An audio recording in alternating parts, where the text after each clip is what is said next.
what Vinicius Jr. went through tonight was absolutely disgusting on every single level. And there's multiple stages to this, and each needs to be looked at in a different way. UEFA have got to look at their rulings, although that's the toughest area. UEFA have got to look at Benfica and their fans. And Prime and anyone who employs Mark Clattenburg has to look at him. All of these things have to be looked at. Okay? First and foremost, let's start at the beginning. And it's important to go to the beginning. And it wasn't the goal. All night long, the Benfica crowd were giving Vinicius Jr. stick. Jeering him, taunting him, laughing at him, giving him stick. Now, I've said this before and I'll say it again. If you are big enough and ugly enough to give it out, you must be able to take it. If you give a player stick all game and he bangs in a goal, take the banter back. No crying, no boo-hooing. And I notice this in what I do on YouTube. I notice it the most with the trolls and with the YouTubers who are very, the YouTubers that are quite aggressive and nasty and attack people. They're the first to cry if anyone says anything about them. The same as the trolls that come in our chats. They give it. You say one thing back and they want to go off and cry to their mummies. Some football fans are like this. They give it stick all night long. They get a little bit back from a player and they want to get back onto their mummy's boobie. They need bitty. They need their comfort blanket. They need their nappy changing. And it's embarrassing. And Vinicius Jr., after a torrid night from the fans, scores a worldie, a banger, a sensational strike. Out of this world. Real Madrid should have been clear. Real Madrid should have been 4 or 5-0 up. They were by far the better team. A combination of some poor finishing and Trubin in goal was sensational in the first half.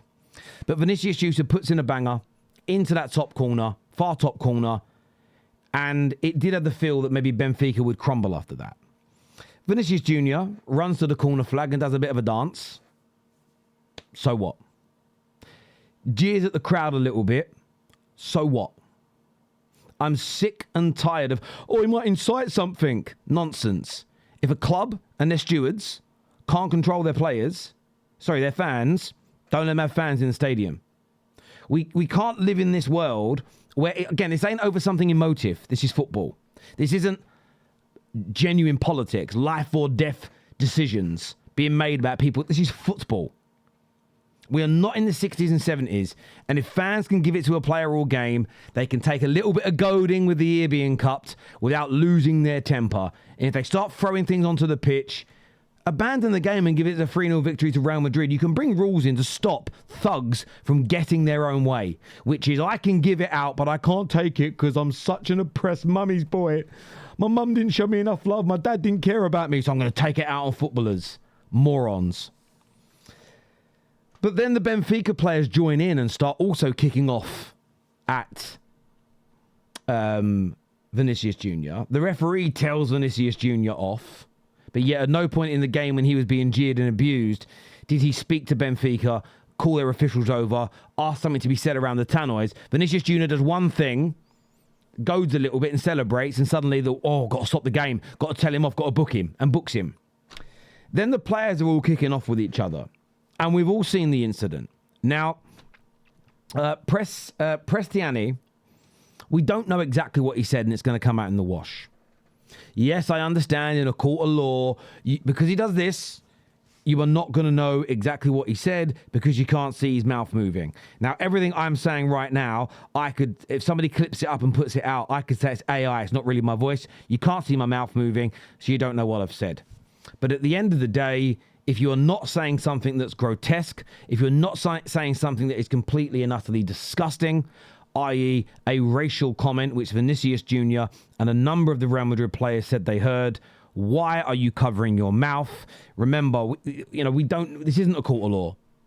You're not going to be judged. I don't need to prove it beyond reasonable doubt. It's obvious. You can say you can't prove it. I don't care if I can't prove it. No sane person cares if it can be proven or not. We all know he said something disgusting. Now, from that moment onwards, I understand why he can't be sent off. I understand it, and I get it. Because the referee didn't see it. But he stops the game, rightfully so. I think that notion means the game gets suspended. And then it continues to kick off. I can't believe the Benfica players are having to go at Vinicius Jr. and the Real Madrid players. It made no sense.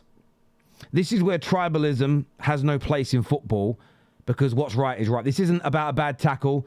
This isn't about a punch up on the football pitch because two athletes have got a little bit over exuberant. This is about bigoted, racist behaviour.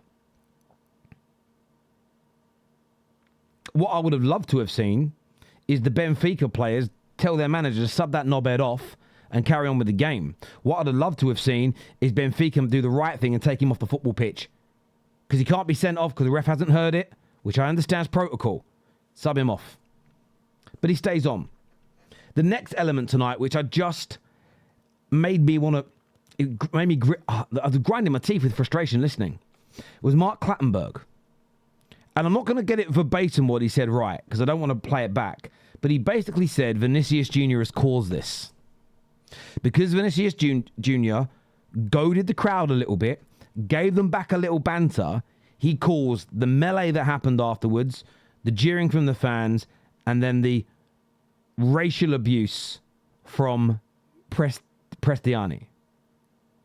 Mark Clattenburg actually said he caused this. He started this. Do you know what? If he jumped into the Benfica crowd and it started a bit of a riot, you might be able to make that claim. But people are still responsible for their own actions. These aren't kids. These are grown adults. They're still responsible for their actions. But for him to have something said where the game's called off, and he actually used these words as well. He used these words at one point. I want to read these words out to you. He said, this is another thing Clattenburg said.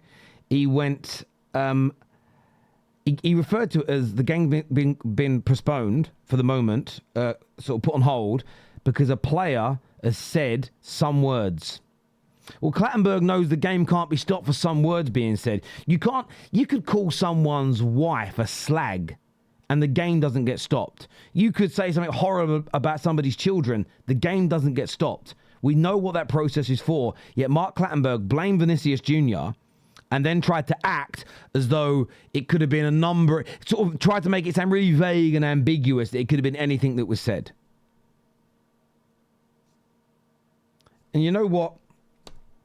For me, if you're a football fan that isn't on Vinicius Jr.'s side, I actually don't even want to know why you're not. I cannot be bothered to get into it with you. It is vile and disgusting on every level. Clattenburg needs to be reprimanded massively for what he said. Blaming Vinicius Jr. It doesn't matter. Even if Vinicius Jr. says something horrible to him first. If Vinicius Jr., and I'm going to get graphic with it here, if Vinicius Jr. turned around and said, listen, mate, I shagged your wife last week. You shouldn't say it. Wrong. There is still no excuse for the racial abuse. There is no excuse at all. It is wrong on every level, and it shouldn't be, cannot be, and should defended and should be shut down. Look, I want your views. I want your opinions on this. And yeah, a disgraceful night for football, an embarrassing night for true football fans. It truly, truly was.